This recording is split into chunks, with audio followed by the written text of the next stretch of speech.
우리 옆사람과 인사하겠습니다. 사랑합니다. 축복합니다. 이 오후에 성전에 나와서 예배하신 여러분 사랑하고 축복합니다.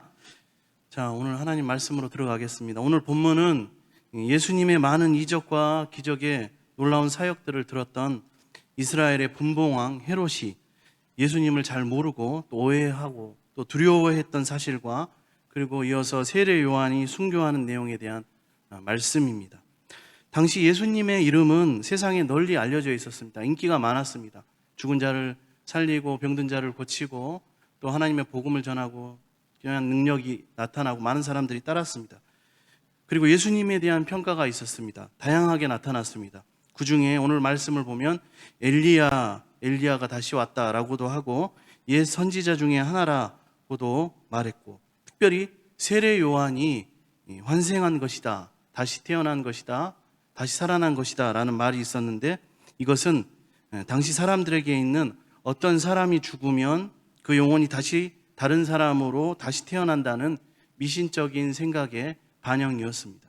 그런데 이와 같은 예수님을 세례 요한의 환생으로 생각한 사람들 중에 오늘 말씀에 등장하는 사람이 있습니다. 바로 헤롯 왕입니다. 헤롯입니다. 이 헤롯은 아기 예수를 죽이려 했던 헤롯 대왕이 아니라 그의 아들 헤롯 안티파스입니다. 이 헤롯 안티파스가 예수님을 세례 요한의 환생으로 오해한 생각은 헤롯으로 하여금 두려움을 갖게 했습니다. 두려움에 떨게 하였습니다. 왜 그렇습니까? 그것은 바로 세례 요한을 죽인 장본인이 바로 자기 자신이었기 때문입니다. 어떻게 죽였습니까? 오늘 말씀을 보면 이야기가 이렇게 나옵니다. 헤롯은 동생 빌립의 아내 헤로디아를 빼앗아 자기의 아내로 삼고 또 이 일을 비난한 옳지 않다고 선포하는 세례 요한을 투옥시켰습니다. 그리고 세례 요한을 눈의 가시처럼 여기던 이 헤로디아의 강교한 계획과 지략으로 세례 요한을 처형했습니다. 그런데 소문으로 들려오는 예수님의 사역이 세례 요한의 사역과 비슷한 점이 많았습니다. 그래서 예수님을 세례 요한이 다시 살아난 것으로 여기고 이 헤롯 안티파스는 두려움을 갖게 된 것입니다. 우리가 진리의 말씀으로 따르고 전파하는 예수 그리스도의 복음은 바로 인간이 죄인임을 깨닫게 합니다. 그래서 예수를 따르는 제자의 삶은 세상 사람들의 죄를 드러내고 그 죄를 책망합니다. 세상에서 제 아무리 성인 군자라고 하여도 하나님의 빛 앞에 선다면 자신의 죄를 깨닫게 되고 그 죄를 인지하며 하나님 앞에 무릎 꿇을 수밖에 없습니다. 또한 예수님께서 가시는 곳마다 어둠이 드러나고 사람들의 죄가 드러났습니다. 그리고 예수님을 따르던 제자들의 삶 속에서 예수 그리스도의 복음의 빛이 드러나기 때문에 제자들이 가는 곳에도 죄가 드러나게 됩니다. 그때 어떤 사람들은 회개하며 복음의 빛 안으로 들어오게 됩니다. 예수 그리스도를 영접하게 됩니다. 영원한 생명을 얻게 되는 것이죠. 베드로가 설교했을 때 회개한 사람들이 바로 이와 같습니다. 또 어떤 사람들은 죄가 아니라고 생각했던 자신들의 모습이 이 복음의 빛으로 말미암아 죄로 드러나기 때문에 상당히 당황하게 되고 자신을 정죄하는 그리스도인들을 미워하게 됩니다. 당연히 그 사람들은 자신의 죄가 드러나기 때문에 헤롯과 헤로디아처럼 예수님의 제자로 살아가는 그리스도인들을 원망하고 이제 원망을 넘어서서 핍박하고 그리고 원수로까지 여기게 됩니다. 스데반 집사가 설교했을 때 그 설교를 듣고 반응했던 사람들, 분노하며 돌을 던져 스데반 집사를 죽였던 사람들이 바로 이와 같습니다. 그럼에도 불구하고 예수님의 제자요 그리스도인이 된 우리는 멈추지 말고 예수 그리스도의 진리의 말씀을 전하고 또 하나님을 알지 못하고 사는 인간은 모두가 죄인임을 드러내야 합니다. 그리고 그들에게 무엇이 필요한가? 예수님이 필요하고 영원한 생명으로 들어갈 수 있는 복음이 필요함을 제자된 삶으로 선포해야 합니다. 보여주어야만 합니다. 증거하여야만 하는 것입니다. 여전히 그리고 앞으로도 제자로서 이 세상을 살아가는 것은 분명히 어려울 것입니다. 왜냐하면 예수 그리스도의 제자의 삶은 수단과 방법을 가리지 않고 좋은 결과만을 추구하는 이 세상의 문화와 풍조와 또 세상 사람들의 삶과는 다르기 때문입니다. 세상 사람들은 세상에서 다른 이와의 경쟁에서 앞서 나가야 한다고 생각합니다. 다른 사람을 누르고 그리고 올라서고 이겨야만 성공할 수 있다고 생각합니다. 이를 위해서 수단과 방법을 때로는 가리지 않습니다. 단지 결과만 좋으면 된다고 생각합니다. 그들은 그 결과를 위해서 정직보다는 거짓을, 성실보다는 요령을, 하나님의 말씀보다는 세상 문화와 인간적인 방법, 그리고 이 땅에서의 성공 비법과 처세술을 강조하고 그것을 의지합니다. 또 나만을 위한, 나 자신만을 위한 이기적인 삶이 너무나 당연하게 그들의 가치관으로 자리 잡았습니다. 그래서 그들은 말하기를 이러한 세상에서 그리스도인으로 사는 것은 어리석다고 말합니다. 복음이 말하고 가르치는 예수 그리스도를 따르는 제자의 삶은 세상에서는 잘 살 수 있는 방법은 아니라고 말합니다. 세상에서 앞서 나가기 위해서 시간과 돈과 열정과 몸과 인맥과 학력과 그 밖에 할 수 있는 모든 것을 동원하여 살아야 하는데 그 시간에 기도하고 교회 나가고 헌금하고 더구나 다른 이들까지 다 돌아보고 섬기며 사는 것, 그리고 정직하고 성실하게 사는 것, 그리고 복음을 전하며 사는 그리스도인의 삶은 어렵다고 말합니다. 인간은 다 자신을 위해서 사는 것이고 결정적인 순간에는 이기적일 수밖에 없다는 것은 그들에게 너무나 당연한 것입니다. 그래서 경쟁에서 승리를 위해서 이기적인 삶을 사는 것을 합리화합니다. 그리고 자신들은 죄인이 아니라고 강조합니다. 그리스도인들에게는 어떻게 돼야 합니까? 시간과 돈을 그리고 몸을 쓸데없이 교회에 낭비하는 어리석은 삶을 살지 말라고 교훈합니다. 오히려 가르칩니다. 직장에서, 학교에서, 때로는 가정에서 만나는 사람들은 그렇게 그리스도인들에게 교훈하죠. 그리고 우리와 같이 사는 것이 지혜로운 삶이라고 말합니다. 마치 사사시대의 사람들이 이스라엘의 왕이 없으므로 자기 소견에 옳은 대로 행하였다라고 평가받은 것처럼 이 시대가, 이 세상 사람들이 복음의 빛을 잃어버린 어둠에 갇힌 자들이 되어버렸습니다. 그러나 세상이 이와 같이 날로 어두워져 가기 때문에 우리는, 그리고 교회와 성도는 예수님의 제자로 살아가야만 하는 것입니다.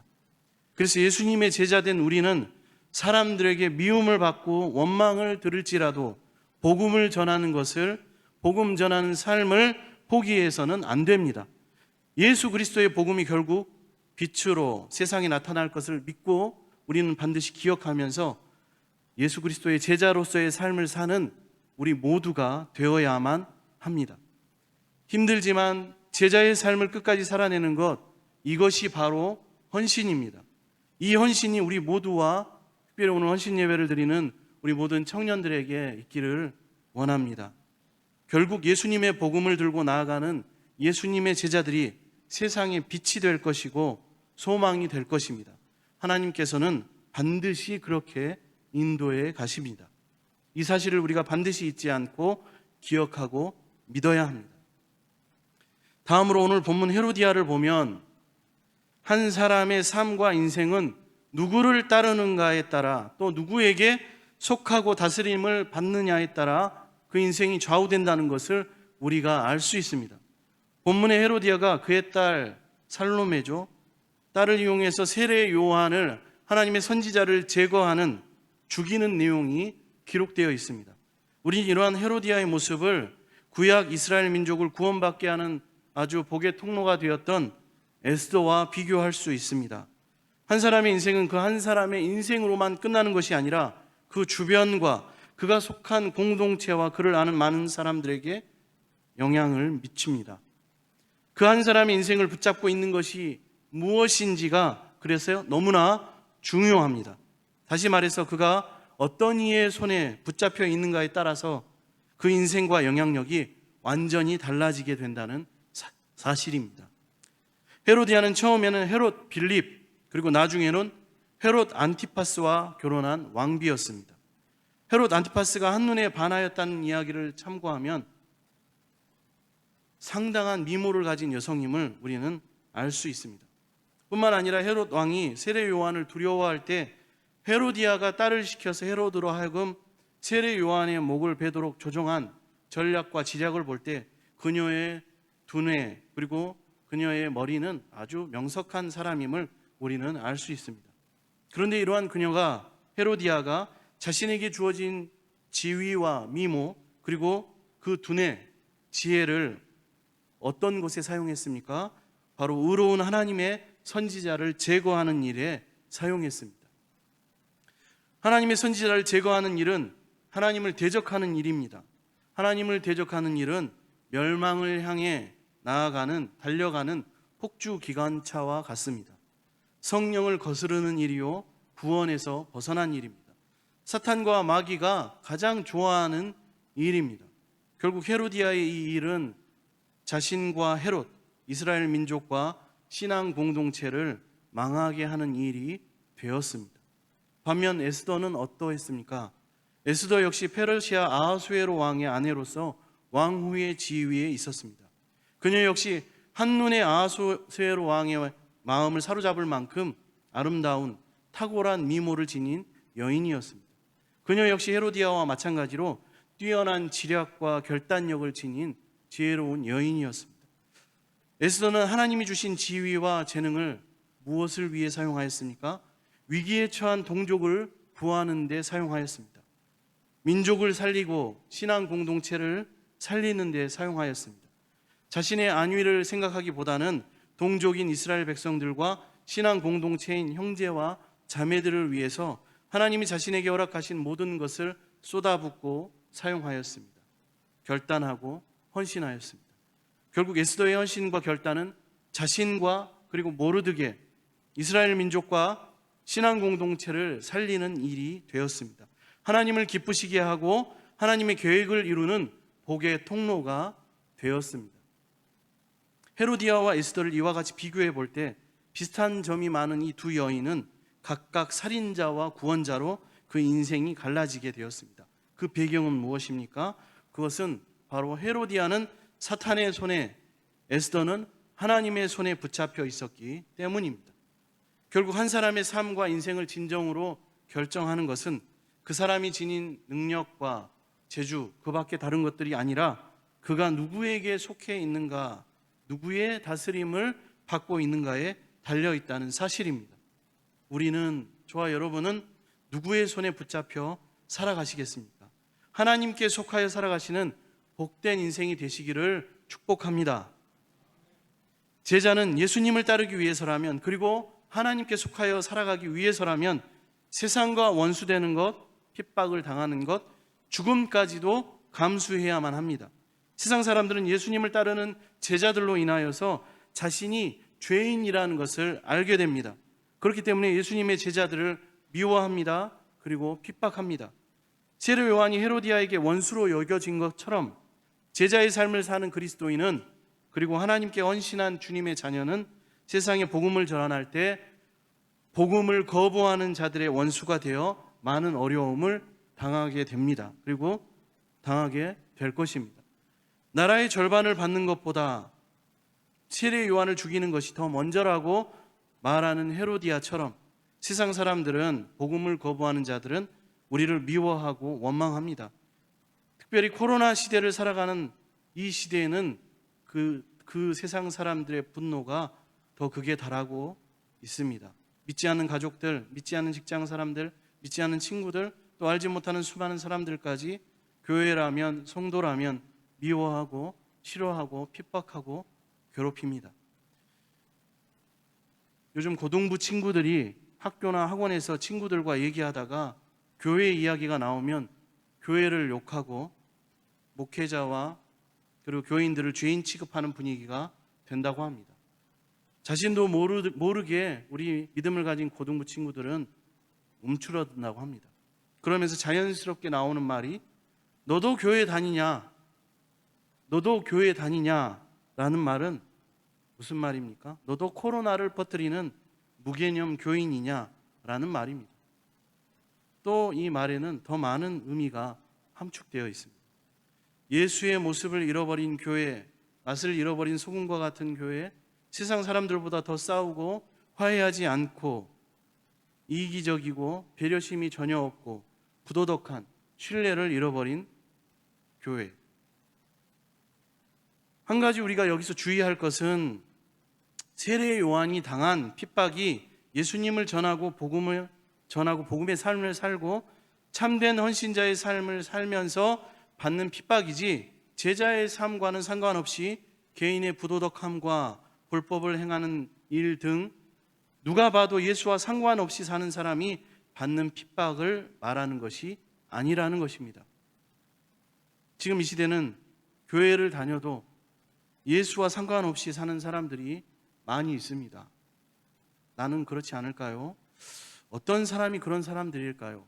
확률이 높은 사람들을 한번 말씀을 드려보겠습니다. 예수와 상관이 없을 확률이 높을 사람들. 겉으로는 교회를 다니는데 아무런 섬김도 없고 헌신도 없는 사람들입니다.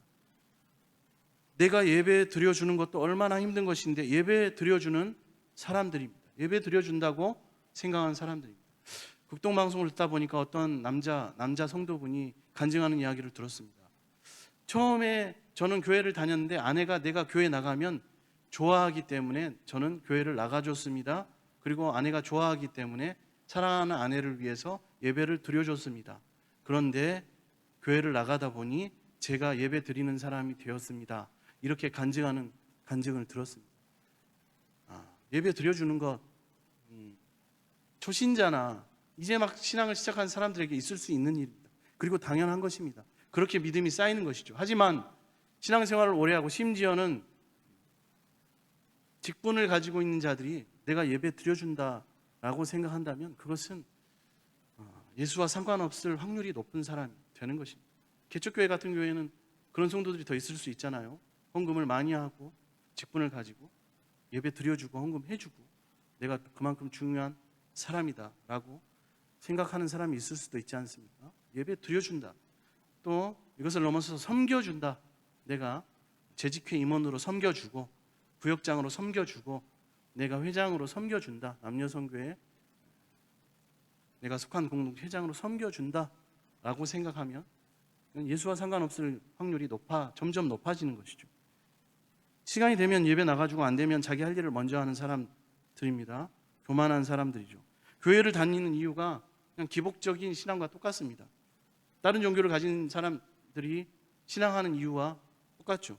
나만 복받고 나만 잘 되면 된다라는 나만 위한 이기주의적 신앙으로 가득 차버린 사람들입니다. 이런 사람들이 예수와 교회를 다녀도 상관없을 확률이 높은 사람들입니다. 예수와 상관 있는 사람들은 또 누구일까요? 최선을 다해서 예배드리고 섬기고 헌신하는 사람들입니다.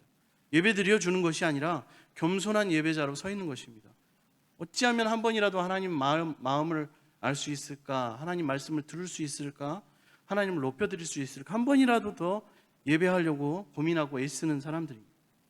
주변 공동체 그리고 나라와 민족, 선교사와 열방까지 위하여서 기도하고 섬기는 나를 뛰어넘는 나를 벗어난 영적인 지경을 가진 사람들입니다. 이런 사람들은 예수와 상관 있을 수 있는 확률이 높은 사람들이죠. 예수와 상관없는 사람들은 세상에서 고통을 받되 이들이 받는 고통은 세상 사람들이 세상에서 잘 살기 위해 받는 고통과 같은 고통이기 때문에 진짜 믿음의 성도가 받는 핍박과 어려움은 겪지 않습니다. 아니, 겪을 수가 없습니다. 왜냐하면 겉모습만 교회 다니지 예수님의 제자와 거룩한 하나님의 자녀가 아니기 때문에, 아닐 확률이 높기 때문에 진정한 제자가 겪는 아픔과 어려움과 핍박은 전혀 겪을 수 없는 것입니다. 한마디로 세례 요한이 겪은 고통과 에스더가 경험했던 어려움, 예수님과 제자들, 스데반 집사, 그리고 사도 바울, 믿음의 선배들이 경험했던 핍박과 아픔은 경험할 수 없는 것입니다. 여기서 우리는 세례 요한을 보면서 우리의 삶이 진정한 제자로서의 삶이 되어야만 하고 그로 인한 고난과 핍박을 감수해야 하는 삶이 되어야 함을 깨달아야 합니다. 우리가 모든 것을 포기하고 죽음 앞에 내몰릴지언정 마땅히 예수 그리스도 제자의 삶을 고수하고 살아야 함을 반드시 기억해야만 합니다. 오늘 예수님은 어두운 세상 가운데서 저와 여러분을, 우리를, 그리고 우리 군산동북교회 청년을 제자로 부르시고 그 어두운 세상에 빛으로 우리를 파송하십니다. 우리는 예수 그리스도의 제자로서 그 사명을 감당해야 합니다. 그 결과가 미움이라 할지라도, 핍박이라 할지라도, 죽음이라 할지라도 우리는 능히 감당할 수 있도록 항상 준비된 자의 모습으로 살아가야 합니다. 더 애쓰고 더 노력하고 더 순종하고 더 하나님께 기도하며 의지해야 합니다. 이것이 헌신입니다. 우리는 개인주의 시대를 살아가고 있습니다. 오늘날 우리 사회를 보면 이런 개인주의가 지나쳐서 극도의 이기주의로 변질되고 있습니다. 더 높은 위치에 오르기를, 더 많은 재산과 물질을 가지기를, 더 아름다운 외모를 갖기를, 또 남보다 뛰어난 학식과 지식을 자랑하기를 원합니다. 그저 세상 사람들은 지금 예배하는 이 시간도 남보다, 그리고 나의 어제보다 더 행복한 나만의 삶을 살기를 원합니다. 그러기 위해서 노력합니다. 누가 어떤 행동을 하든지 자기와 직접적인 이해관계가 없으면 먼 산 불구경하듯이 모른 척 지나가는 것이 일반적인 모습이 되었습니다. 개인주의 시대입니다. 남이 무슨 불법을 저지르든 어떤 행동으로 정의를 짓밟고 진리를 묵살해도 나와 상관없으니 못 봤다 못 들었다 말합니다. 들어도 못 들은 척, 못 본 척 사는 것이 오래 살고 안전하게 사는 지혜라고 말합니다. 이와 같은 부패한 모습이 교회 안에까지 들어와서는 절대 안 됩니다. 이러한 모습이 교회에 들어오고 또 교회 강단에 들어오게 되면 어떻게 됩니까? 못 본 척 못 들은 척, 중요한 건 말하지 못하니까 잘못을 잘못이라 말하지 못합니다. 세례 요한처럼 옳지 않은 것을 옳지 않다 말하지 못합니다. 점차 회개에 대한 선포가 사라지고 하나님의 말씀으로 책망하고 경고하기를 주저합니다. 공의와 정의를 배제하고 잊어버린 채 인간적인 복과 사랑에만 치우치게 됩니다. 말씀의 균형이, 강단의 균형이 무너집니다. 공의와 정의의 말씀을 선포하면 거르고 복받는 말씀에만 귀를 기울이는 시대입니다. 오히려 회개와 책망과 경고는 처세술을 모르는 우둔하고 어리석은 자의 믿음이라고 말합니다. 그러나 진정으로 오늘날 교회와 성도가 이 세상의 빛과 소금으로서 역할을 바르게 감당하려면 제자의 삶을 회복해야만 합니다. 세례 요한과 같은 선지자의 모습과 선포를 회복해야만 합니다. 예수님의 모습과 말씀을 회복해 나가야만 합니다. 부모가 올바로 하나님을 붙잡지 못하고 하나님의 말씀을 전파하지 않으면 누가 자녀들을, 다음 세대를 교육할 것이고, 교회 안에서 목회자가 또는 직분자가, 특별히 중직자와 각 공동체의 리더에 속하는 형제와 자매가 하나님의 말씀을 바르게 알고 행동하지 않으면 누구를 양육할 것이며 누구를 위해 기도할 수 있고, 또 누가 이런 말만 하고 행동은 없는 말씀을 따르겠다고 나서겠습니까? 우리 교회와 성도들만큼은, 그리고 우리 청년부 형제와 자매들만큼은 언제나 세례 요한과 같은 모습으로 교회에서, 가정에서, 직장에서, 학교에서, 또한 우리 삶의 터전에서 하나님의 진리와 공의를 선포하며 불법과 타락이 날로 더해가는 이 시대에 진정한 선지자와 헌신자로서의 사역을 감당해야 합니다. 또한 하나님의 말씀을 제대로 알고 그 말씀을 기준으로 생각하고 판단하고 선택하고 행동하고 순종하는 삶을 살아내야만 합니다. 그때 비로소 제 아무리 강한 세상의 권세와 권위와 권력과 억누름도 하나님을 두려워하게 될 것입니다. 하나님의 진리의 말씀을 두려워하게 될 것입니다. 그리고 그 진리의 말씀으로 무장한 예수님의 제자들을 두려워하게 될 것입니다. 오늘 본문 말씀은 헤롯 왕의 두려움을 통하여 이 사실을 확실히 보여주고 있습니다. 이 세상 권력이 아무리 강한 것처럼 보여도 그 권력 역시 한계가 있고 마침이 있다는 사실을 이 헤롯을 통하여서 보여주고 있습니다. 이 세상의 권력은 하나님의 권세를 이길 수 없습니다. 일시적으로 강함을 자랑할지라도 그 자체가 영원할 수 없고 그 힘이 대단하다 한들 이 세상 모든 사람들을 다 지배할 만큼의 절대적인 권력도 되지 않기 때문입니다. 세상의 권세는 결코 하나님의 권세와 비교할 수 없습니다. 비록 세상의 눈으로 보기에는 연약하고 부드러워 보여도 하나님의 권세와 힘과 능력은 인간의 생사 화복과 모든 운명을 좌우하는 놀라운 힘과 능력을 가지고 있습니다. 동시에 인간이 자랑하는 모든 권력의 원천이 근원이 되어 주십니다.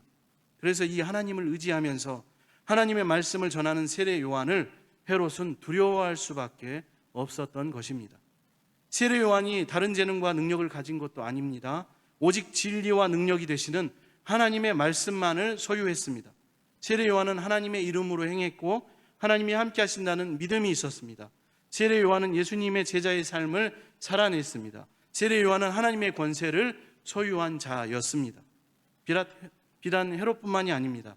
예수님을 십자가에 못 박았던 본디오 빌라도 역시 자신이 심판하던 예수 그리스도를 두려워할 수밖에 없었습니다. 이스라엘의 분봉왕 헤롯, 유대 총독 빌라도는 세례 요한과 예수 그리스도를 두려워하였습니다. 세상 권력의 정점에 있는 자들이 한없이 약해 보이는 하나님의 사람을 두려워한 것입니다. 우리는 이 사실을 통하여 오늘을 살아가면서도 우리가 진정 두려워해야 할 것은 세상의 권력이 아니라, 세상의 어떤 것이 아니라, 세상의 어떤 사람이 아니라, 세상 돈이 아니라 하나님이라는 사실을 반드시 기억해야 합니다. 세상 사람들은 잠시 있다 사라질 세상 권력을 두려워하며 그들 앞에 떨 때에 우리 거룩한 성도들은, 우리 군산동북교회 청년들은 영원한 하나님의 진리를 소유한 자들답게, 예수님의 제자답게 세상의 그 어떤 것도 두려워하지 않는 담대한 모습으로 하나님의 진리를 선포하는 용기를 가지시기 바랍니다. 세례 요한과 같이 우리도 예수 그리스도의 제자로 살아갈 때 우리가 사는 세상 속에서 하나님의 권세와 복음의 영향력을 발휘하게 될 것입니다. 시대가 어지러울수록 교회는, 그리고 성도는, 헌신하는 우리 동북교회 청년부는 헌신자의 모습을 잃지 말아야 합니다. 헌신은 예수 그리스도의 제자의 삶을 살아내는 것입니다. 핍박이 있더라도 하나님의 공의와 정의를 이루며 복음을 전하는 삶입니다. 헌신은 세상이 아니라 하나님께 속하고 하나님의 다스림과 통치를 받는 삶을 사는 것입니다. 헌신은 세상을 두려워하는 것이 아니라 하나님을 두려워하는 것입니다. 헌신은 나만을 위한 이기주의적 삶과 이기주의적 신앙에서 벗어나는 것입니다. 헌신은 날마다 고민하는 것입니다. 내가 지금 어떤 선택을 해야 하나님이 기뻐하실까? 내가 어떤 선택을 해야 내가 섬기는 교회와 공동체가 부흥할 수 있을까? 내가 어떤 선택을 해야 내가 속한 가정과 직장과 학교와 모임에서 하나님을 높일 수 있을까? 고민하는 것이 헌신입니다. 하나님은 우리 모두가 참된 헌신자가 되기를 원하십니다. 그렇게 하나님의 기쁨이 되고 하나님의 영광이 되며 하나님 나라를 확장시켜 나가는 예수님의 제자가 되기를 원하고 계십니다. 이런 헌신자가 되는 우리 군산 동북교회 청년부와 우리 모두가 되기를 축복합니다. 기도하겠습니다. 사랑의 하나님, 오늘 말씀을 통하여 헌신이란 무엇인지 알게 하시니 감사를 드립니다.